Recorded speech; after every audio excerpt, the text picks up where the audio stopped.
सोचिए, जो देश जिसका कोई लेना देना नहीं है, उनकी अर्थव्यवस्था भी लगातार खराब हो रही है ऊर्जा संकट की वजह से। बहुत शुक्रिया आप दोनों का इंडिया न्यूज के साथ जुड़ने के लिए।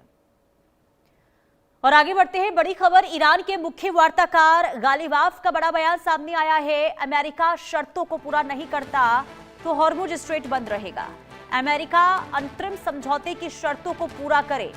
गालिबाफ का ये बयान एक बार फिर से तनाव बढ़ता हुआ स्ट्रेट ऑफ हॉर्मुज को लेकर मिडिल ईस्ट में दिखाई दे रहा है।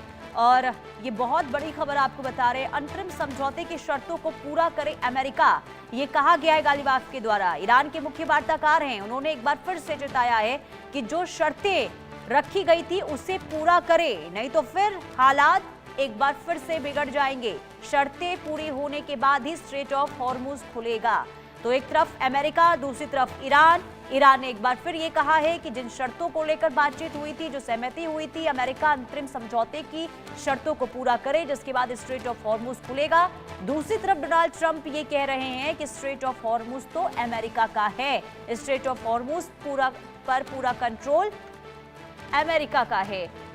विंग कमांडर हमारे साथ आलोक शाह जुड़ चुके हैं। बहुत स्वागत है सर आपका इंडिया न्यूज पर। अब आलोक सर, कैसे आप इस स्थिति को देख रहे हैं, क्योंकि ईरान और अमेरिका के बीच में स्ट्रेट ऑफ हॉर्मुज को लेकर तनातनी लगातार बढ़ती हुई। गालिबाफ जो मुख्य वार्ताकार है ईरान के, वो कह रहे हैं कि अमेरिका ने जो शर्तें रखी थी उसे पूरा करे, इसके बाद स्ट्रेट ऑफ हॉर्मुज खोला जाएगा।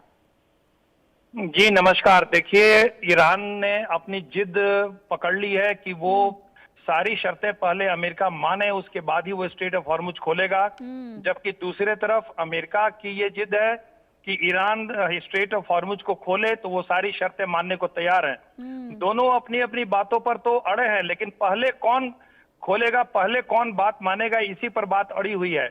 और जैसा कि लग रहा है, ईरान अभी पूरी तरह से शांति के मूड में नहीं लग रहा है, क्योंकि जब से लेबनान पर इजराइल का आक्रमण और तेज हुआ है, गाजा में भी जो हमास के कई कमांडर्स को मारा है पिन पॉइंटेड स्ट्राइक से इजराइल ने, इससे भी ईरान काफी बौखलाया हुआ है। दूसरी तरफ ईरान में अंदर से काफी ज्यादा इस बात की आवाजें उठ रही हैं कि अमेरिका से बदला लिया जाए, जो अमेरिका ने किया है, जिस तरह से खोमैनी को उन्होंने मारा था। तो ये सब कुल मिला करके ईरान अपनी जिद पर अड़ा हुआ है, लेकिन स्ट्रेट ऑफ हॉर्मुज बंद ईरान भी कर रखा है और उसके बाहर से एक लेयर बना करके अमेरिका ने भी कर रखा है। और जैसा कि खबरें आ रही हैं, यूएसएस जॉर्ज वॉशिंगटन को अमेरिका ने रवाना कर दिया स्ट्रेट ऑफ हॉर्मुज की तरफ। इसका मतलब यह है कि अभी आगामी भविष्य में अमेरिका अपनी घेराबंदी हटाने वाला नहीं है, और ईरान की घेराबंदी हटेगी नहीं तो ये गतिरोध काफी लंबे समय तक चलेगा और तेल की कीमतें बढ़ेंगी और विश्व जो है तेल संकट में फिर से जल्दी आ सकता है। जी हाँ। लेकिन सर, जब दोनों ही देश अपनी अपनी मांगों पर, अपनी अपनी शर्तों पर अड़िग हैं, तो क्या कोई समाधान निकल पाएगा या फिर लंबा खिंच सकता है ये तनाव? देखिए, मुझे तो लगता है कि दोनों बातें दोनों तरफ से मान ली गई हैं। अमेरिका भी इस बात के लिए तैयार है कि स्ट्रेट ऑफ हॉर्मुज अगर वो खोल दे तो जितनी जब्त संपत्तियां हैं ईरान की वो रिलीज कर देगा, इकोनॉमिक सैंक्शन हटा लेगा। इवन की रिकंस्ट्रक्शन के लिए भी $300 बिलियन की बात हुई थी, वो भी अमेरिका देने को तैयार है। तो आक्रमण तो रोक ही देगा। तो लेकिन बात यहां फंसी हुई है कि पहले कौन पहल लेगा। ईरान ये चाहता है कि अमेरिका सब कुछ दे दे तब मैं स्ट्रेट ऑफ हॉर्मुज खोलूंगा।